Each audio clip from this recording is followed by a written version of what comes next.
السلام علیکم، میرا نام حسین علی ہے، میں دہم جماعت کا طالب علم ہوں۔ آج میں آپ کو ذوالحجہ کے دنوں کے بارے میں کچھ خاص باتیں بتاؤں گا۔ تو ذوالحجہ کے 10 دن سال کے سب سے خاص دن ہوتے ہیں، یہ حج کے دن ہوتے ہیں۔ ایز اے مسلم ہمیں پتہ ہونا چاہیے کہ ان دنوں کی کیا امپورٹنس ہے، جیسے کہ ہمارے رسول صلی اللہ علیہ وسلم نے فرمایا کہ ذوالحجہ کے دن کی گئی نیکیاں اللہ تعالیٰ کو سب سے زیادہ پسند ہوتی ہیں، اس لیے ہمیں چاہیے کہ ہم ان دنوں نیکیوں کا زیادہ سے زیادہ اہتمام کریں، کیونکہ ان دنوں ہر نیکی کا ثواب ملٹیپلائی ہو جاتا ہے۔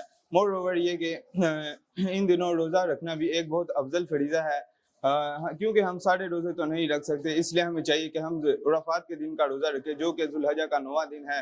جیسا کہ ہمارے رسول اللہ صلی اللہ علیہ وسلم نے فرمایا کہ عرفات کے دن کا روزہ پچھلے اور آنے والے سال کا گبارہ ہے۔ دیٹ مینس کہ عرفات کے دن روزہ رکھنے سے 2 سال کے گناہ معاف کر دیے جاتے ہیں، اور اس دن اللہ تعالیٰ زیادہ سے زیادہ لوگوں کو جہنم سے آزاد کر دیتا ہے۔